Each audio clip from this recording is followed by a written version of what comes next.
Ég ætla að kenna ykkur að búa til hnút og gera loftlykkjur til þess að hefja nýtt verkefni. Og það gerum við svona.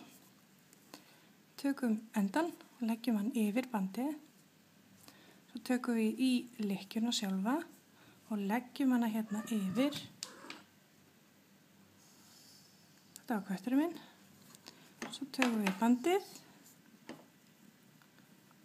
Svona. Þá komum við lykkja. Svo tókum við bara í þangað til að herðist að. Svo þarf að búa til loftlykkjur til þess að hekla í, sem sagt grunninn á þessu, á verkefninu. Og það gerir maður með því að krækja bandið og toga í gegn. Krækja bandið og toga í gegn. Krækja í bandið og toga í gegn. Kötturinn minn er alveg á fullu hérna.